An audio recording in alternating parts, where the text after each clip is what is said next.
Wednesday morning here. We have a Bobcat 642B that we use to scrape, and it's a little dirty, so I gotta take her off the scraper, take it up and go pressure wash it.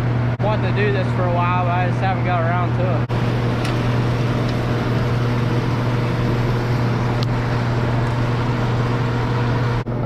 So this is Darv, 642B Bobcat. That's what we call them. We got him about 3 years this coming Christmas. Actually, it's longer than I thought. It's got to be his first bath in a while. He hasn't been cleaned up. He's just an old gasser. Nothing special about him. A little beat up. He's beat up when we got him. We did straighten the cab up a little bit. It was bent clean down around, and the dash is zip tied in. This bar here, that safety bar, gotta hold it up with a bungee strap. The park brake don't work, and it was a cheap buy, good enough skid loader to scrape with. Put some new rims on it and new tires last summer. It was actually 2 summers ago, not last summer, but it's got a Mitsubishi 4-cylinder in them, and from what I heard, these are good motors. The 642s had a Ford, 642Bs had a Mitsubishi. I just changed the oil on them here some time ago, wasn't that long ago, and now he's asking for a bath, so let's give him one.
Got the skid loader cleaned up for the most part. Definitely surprised at how well it cleaned up. Too bad the whole thing didn't look as shiny as where there was oil. It's kind of rusted from over the years. And gotta take her over to the shop, grease her up, get her ready to put back in the barn.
Dad had let the cows out, so I went ahead and scraped.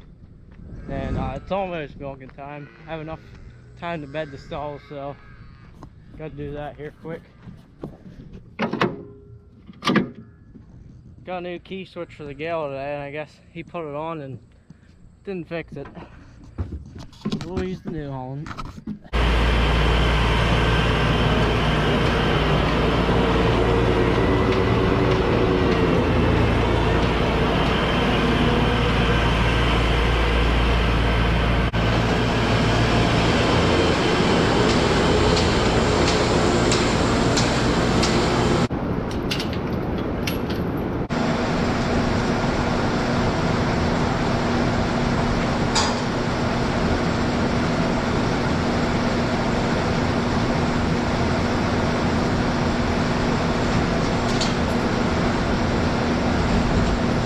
Cows are coming back in, stalls are bedded.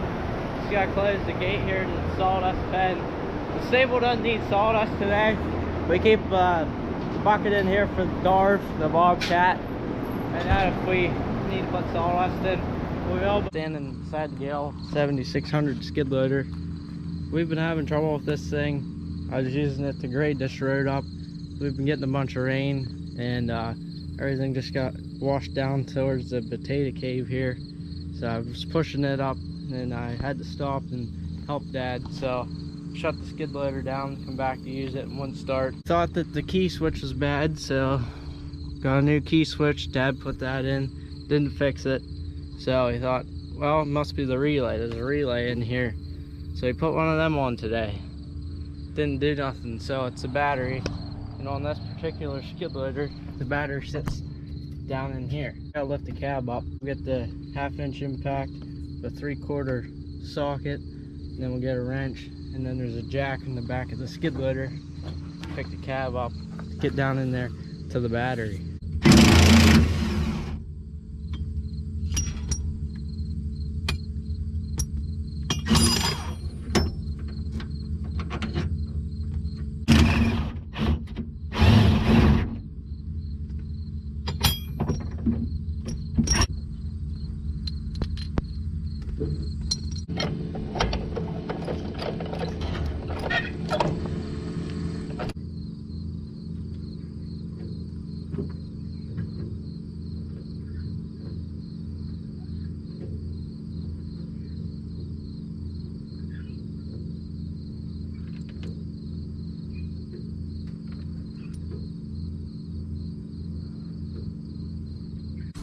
Cab is up.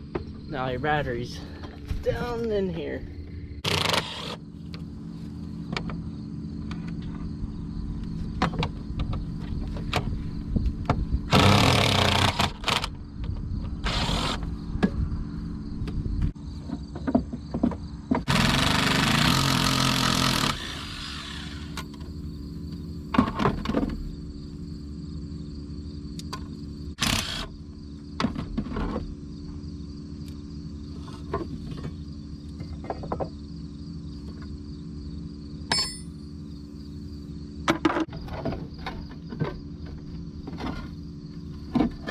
There's your battery.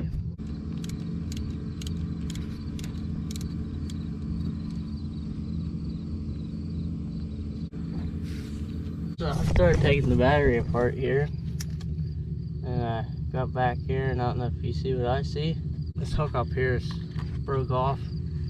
See it corroded and broke off there, so that'd be our problem. So we're gonna be drying some cows up here that's milking. First thing we do when we dry a cow up is we got these collars. Now these is just your ordinary regular cow collar that we got different colors. We put them on when they first come in the parlor. By putting the collar on, that just makes the cow identifiable to us that she has antibiotics in her. Now any cow that has any medicine or antibiotics or anything of that sort in them, we put a collar on. So if we have a cow come in with mastitis, we have to treat her, put a collar on. Any dry cow, we put a collar on. Or any other sickness that we have to use medicine, that we have to discard the milk for so many days, we put a collar on. So we're not mistaking them as another cow and potentially putting them in the tank. We never want to do that. after we put the collar on, we got this Tomorrow. This is dry cow treatment. We've used Tomorrow for a long time. So in here you got your syringes full of Tomorrow. So you'll just take the end off of them and shoot a full syringe in each quarter of a cow. Before we do that though, we'll take an alcohol pad. We have alcohol pads in here, and we'll wipe the cow's teat end off with it.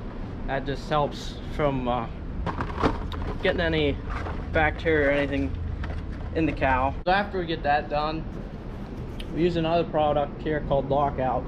Now this is a blocker, so you put that in after you put your dry cow treatment in. That's just gonna keep anything, dirt, bacteria, anything of that sort from getting in the cow's teat while she's in her dry period. Now dry period is usually about 2 months. A pregnancy for a cow is 9 months, just like a human, and they're not going to milk all 9 of those months. So they're only going to milk around 7, so they'll be dry for around 2 months. That's what we aim for. Now we have a vet come and herd check cows, so we write them down in a notebook, and then we keep track of them cows. When it comes time to dry them off, we dry them off. We'll run them across the road into that meadow over there. That's where we keep the dry cows in the summer months. In the winter months, they're up at the heifer farm. We keep them in the barn up there, but we like to let them graze out on pasture during the summer if we can. Tomorrow is not the only brand of dry cow treatment. There's Alba Dry, there's Go Dry. Now, whenever this COVID all started, we had trouble getting this Tomorrow, and it come to a point where we couldn't get it at all. So we switched to Alba Dry and then that Go Dry, and then we couldn't get any dry cow treatment. Whenever it come time to dry them off, we just put some Lockout in each quarter, and we had no problem with that. Now, I don't know if anybody watches 10th Gen. If they do, they've probably seen some of his videos of drying cows off, and I guess he's trying to get away from using dry cow treatment, which I could see why. It's less expense. You don't have as many days of milk withhold, or any, so you have to keep the cow's milk out after they have a calf for so long. Now we have a tester that we test each cow's milk, so there is a label on here, but we usually don't go by that. We go by the test, just because it's probably more accurate. Now I'm not saying that the label's not accurate at all, but just to be safe, we do test them all before we end up putting them in the tank.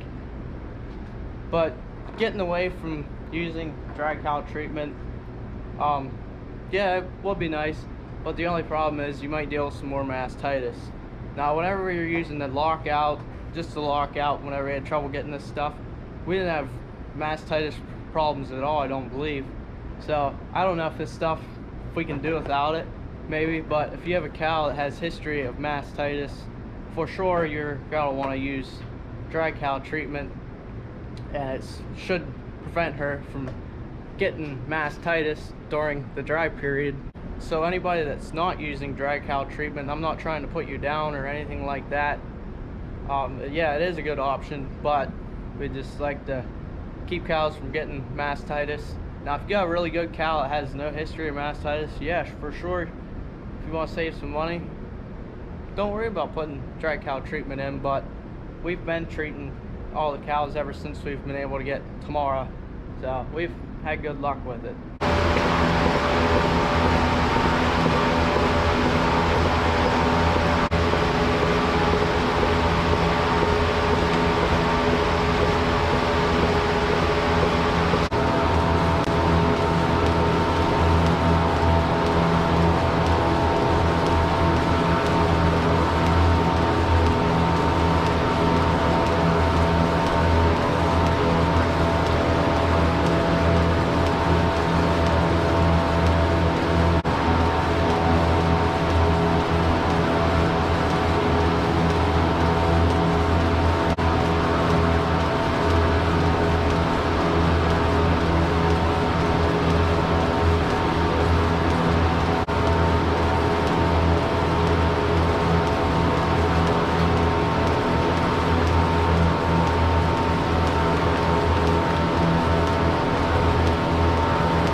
ladies.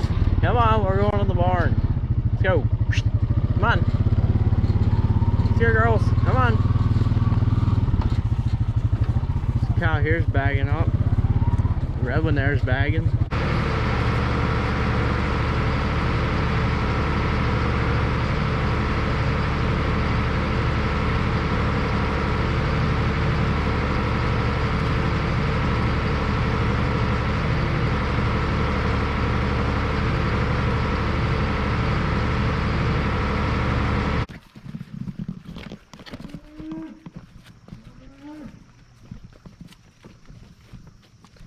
There's 10 dry cows over here now because we put 4 in and kept 2, so there's originally 8.